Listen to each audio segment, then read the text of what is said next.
Hi, Sean Huxter here. Welcome down the Mighty Max rabbit hole with me. Tonight we're going to look at something I didn't really intend to collect, but believe it or not, over multiple deals, I kind of pieced them together.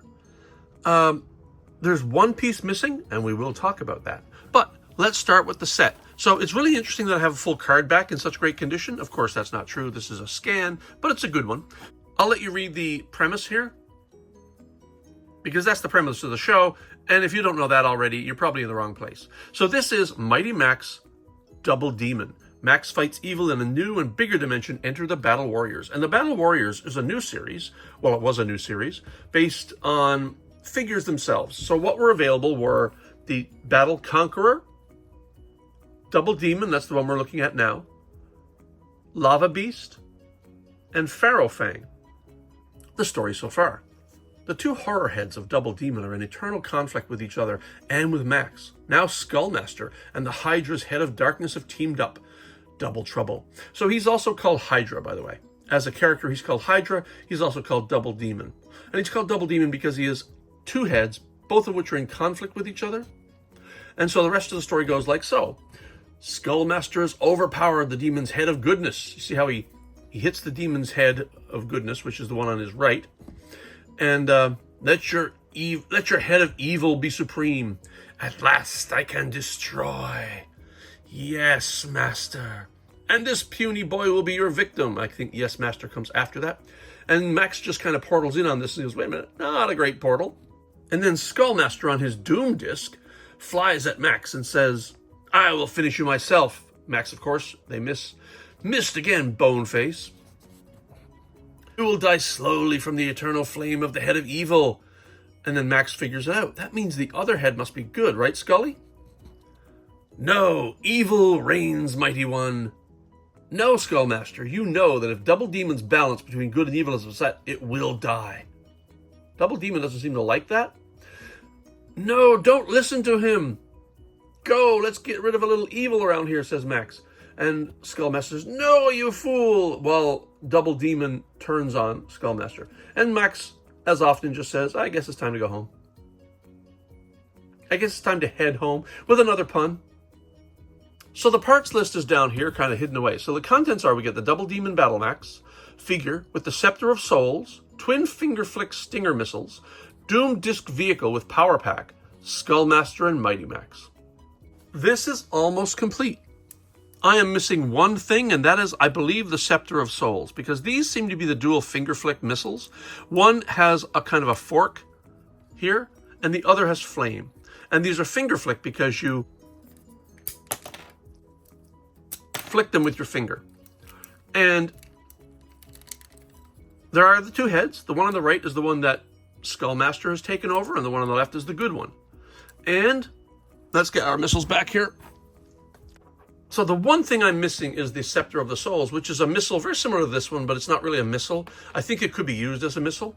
And so what is the rest of the set all about? So we have a kind of a dragon, obviously, a two-headed dragon, or Hydra. Very scaled, kind of, in armor. Kind of got webbed fingers here. And webbed toes, I guess, or feet. And is it wearing some sort of like a skirt, very Egyptian almost. And this almost looks like it could be Skullmaster or a Skullmaster motif, but I'm not sure. His body pivots like so. Let's have a look at the back. The back, typical armor stuff. And then there are hinges here. Why are there hinges? Because these heads both hinge back, and they hinge back separately. So one hinges back like so, and the other hinges back like so. And what does that reveal? The Doom disc. But it just doesn't sit there, it pulls down. What's on the Doom disc? Oh, look!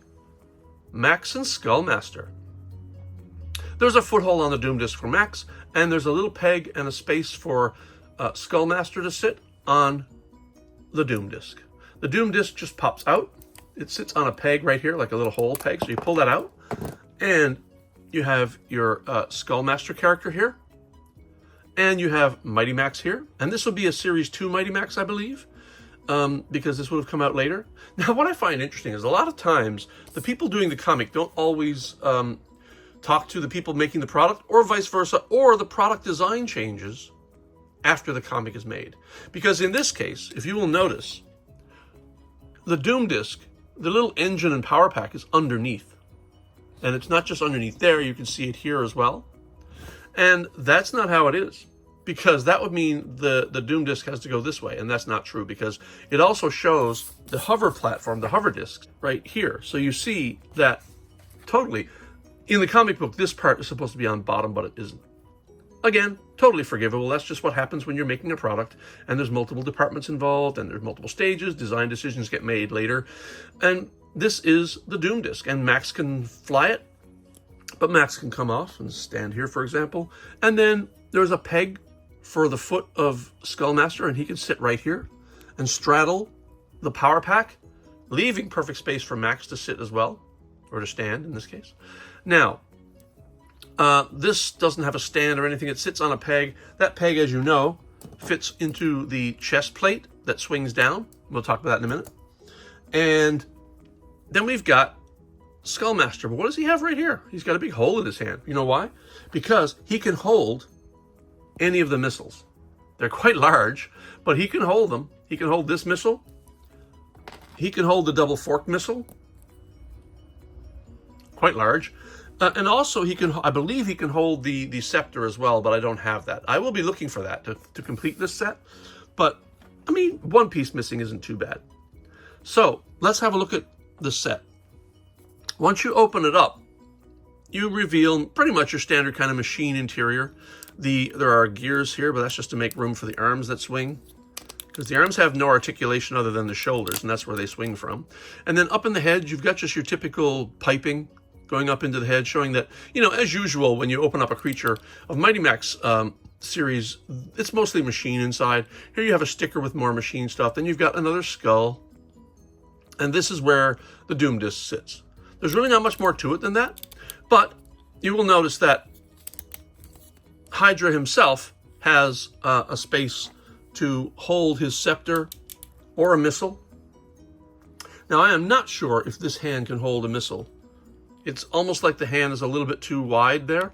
I'm not sure. Maybe if he had the scepter, he could hold the scepter. And I wonder if he can hold this. This might be a little... No, it probably could just barely hold it. So he could technically hold it if I wanted to make him... If I wanted to pose him holding the two, I could do that. So let's pack it all up. First, you want to take the Doom Disk. You want to take Skullmaster and apply him to the Doom Disk. You put the peg on the foot. Make sure that his other foot straddles... It just slide it back toward the power pack, and that gives room for Max to stand right here without interference. And there's a perfect position where you slide him forward just enough so that Max fits perfectly as well. And then this snaps onto the chest part with the hole here. The peg fits into that hole. I'm not sure if there's a particular orientation. I think there might be. So that's actually pretty good right there. And then this swings back, snaps into place. The heads come down over the disc, locking it in place. And then you take a missile and place it in here, one of the heads, because there's no spring in there, it's just a hole. But you can place it in and it'll friction fit in. Now, this friction fits in a little bit, but you can also, if you're afraid of it, you can actually spin it this way and snap it in just under the lower tooth right here. And it'll hold real nice and firm that way. But in general, you should be able to push it in and have it stay like that. And then the other missile has no problem sticking in like so. And so that is Hydra, or Double Demon, the first of the BattleMax figures that I'm going to review. And I'm not sure if I'm going to get any others. I only have this one because of kind of by accident, really. Well, that's another Mighty Max rabbit hole trip. This has been Sean Huxter, and we'll talk to you soon. Good night.